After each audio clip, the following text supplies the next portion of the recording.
Hello, God bless. Thank you for coming back. This is part 4 of the 3 Days of Darkness. Last video in part 3, we talked about the bride, the backslidden, and the lost, and some of the different afflictions that they're going to see, the backslidden and the lost. We talked about how Paul must suffer for the Lord's name's sake, and then the backslidden, how it was wicked in God's eyes, and we compared some of the things that Jonah went through. One thing I found that I wanted to bring to your attention is in Isaiah 66, this is the Lord talking about true and false worship, and he goes on to say some very interesting things. But one thing that catches my eye is right here in verse 4. He says, So I will choose their delusions and bring their fears upon them. Because when I called, no one answered. When I spoke, they did not hear. But they did evil before mine eyes, and chose that in which I delight not. Okay?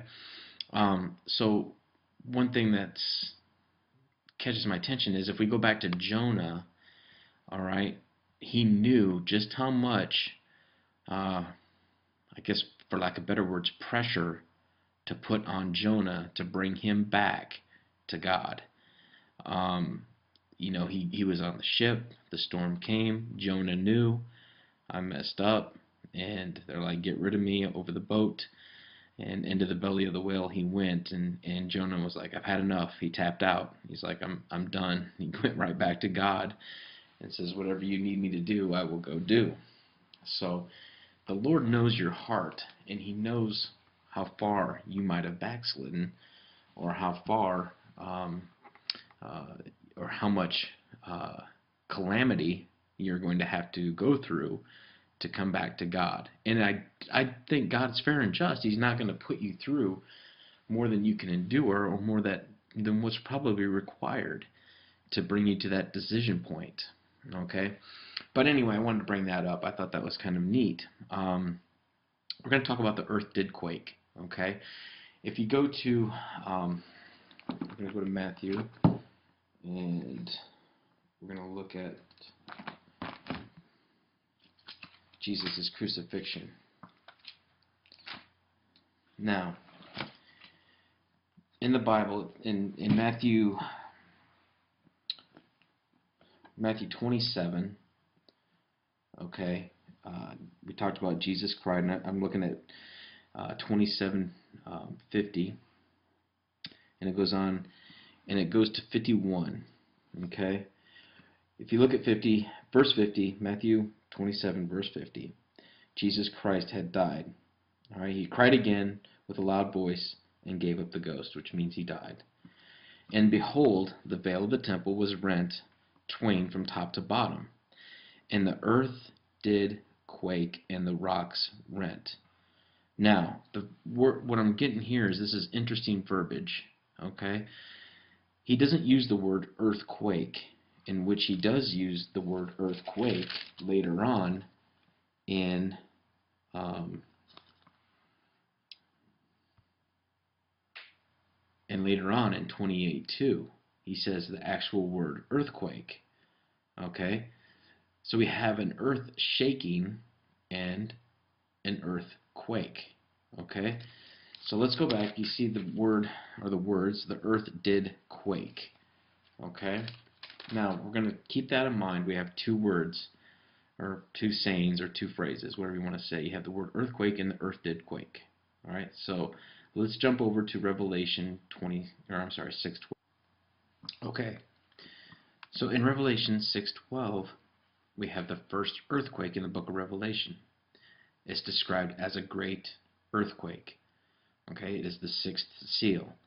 The seventh seal is silence, okay, in heaven, and which every mountain is moved out of its place. Okay, so let's look at this this verse here.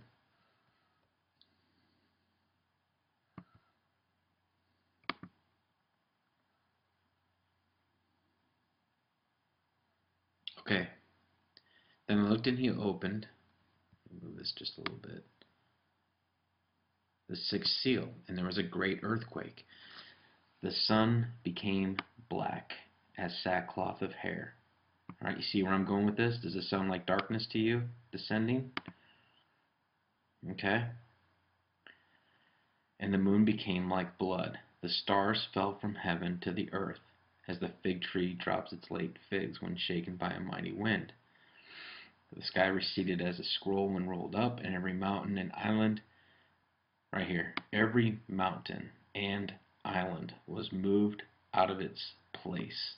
This is an earth shaking, okay? This is an earth shaking. This is not a typical earthquake. Okay, and then talks about the elite going into the mountains and hiding in caves. Okay, so keep this in mind. Let's go back to Matthew. We're going to look at Matthew so you can see it up here.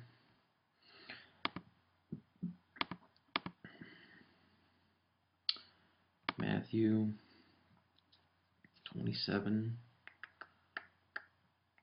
I believe. Okay, so Jesus cried out with a loud voice and gave up the spirit. He died. Then behold, the veil of the temple was torn from top to bottom, and the earth quaked, and the rocks were split. Let me highlight that. Now, I want to look at the King James Version. Okay.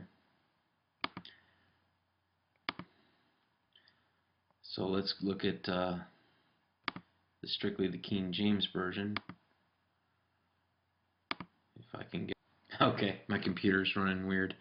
Anyway, so this is the King James Version right here. And it says the earth did quake. Okay? And the rocks rent. Okay? So can you see the similarities there in between the Revelation version and the Matthew version, 27:51. Okay, so actually I'm gonna add that in here.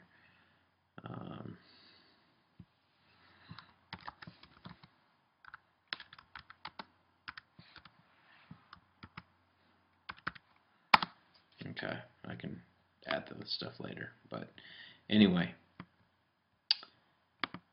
there we go.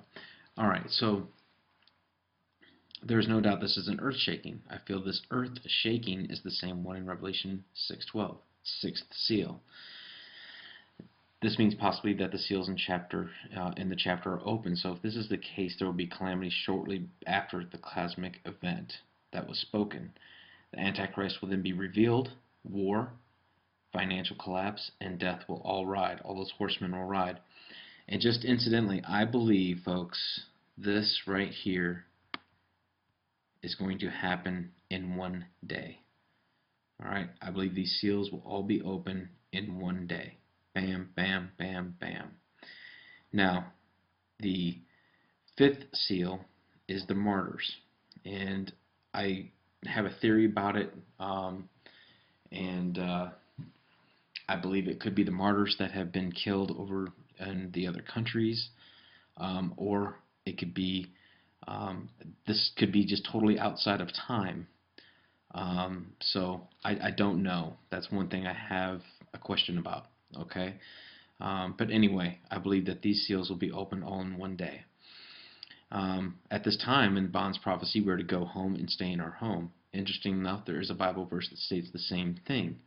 Isaiah 26:20-21. All right, so if we go there, and it says something very interesting. Come, my people, enter into my chambers. Come, my people, enter thou into thy chambers, and shut thy doors about thee. Hide thyself as if it were for a moment, until the indignation be overpast. Wow. For behold, the Lord comes out of his place to punish the inhabitants of the earth for their iniquity, and the earth also shall disclose her blood, and shall no more cover her slain. Wow. If this, come my people, enter into your chambers, and shut the doors behind you. Hide yourself as if it were for a moment, until the indignation has passed, or is past. For behold, the Lord comes out of his place to punish the inhabitants of the earth for their iniquity. Wow. Folks, this spells that all out right there. Um, you know, people want to point fingers at these people for speaking the Lord's word when this is all in His word. I mean, that's exactly what that whole prophecy boiled down to comes to. So anyway, I definitely wanted to share that with you. Okay, um, let's continue on. All right, let's go on to Exodus 11:7 about the protection. Okay, so getting into the plagues a little bit. Okay, this is the death of the firstborn. Okay, the Passover. This is the New King James. And the Lord gave favor, and the Lord gave the people favor in the sight of the Egyptians. Okay, it goes on. Here's our great cry. So about midnight I will go out in the midst of Egypt, and all the firstborn of the land of Egypt shall die, from the firstborn of Pharaoh, who sits on the throne, even to the firstborn of the female servant who is behind the handmill, and all the firstborn of the animals. Okay? Then there shall be a great cry throughout the land of Egypt. If you substitute the word Egypt for world, all right, you should get the same picture almost. Okay? There shall be a great cry throughout the land of Egypt. And there's the protection right here.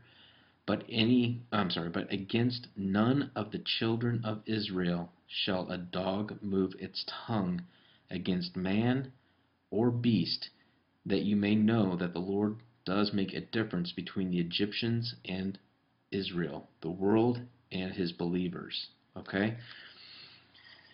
This is awesome.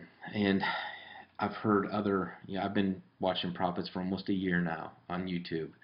And the Lord even says if our dogs will be safe in our home, our animals will be safe in our yard. I mean, He is going to protect us if you ask for it. If you are anointed and you've asked for the protection and you're a part of the bride of Christ, there's nothing that's going to hurt us on this day. All right. But I thought this is another very interesting parallel. Okay.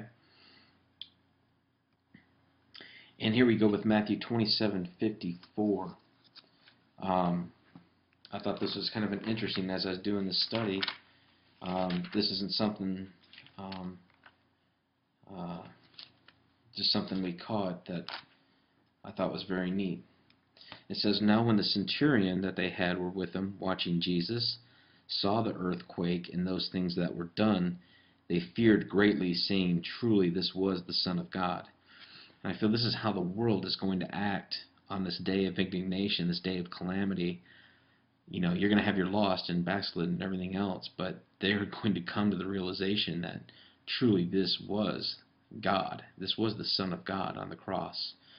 And we're going to have the same uh, realization, I guess for lack of better words, same realization that's going to happen.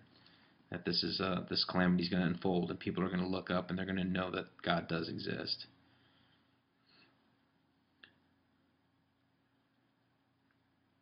I'm going to go ahead and close for that one, and I'll start off with the dead rising next.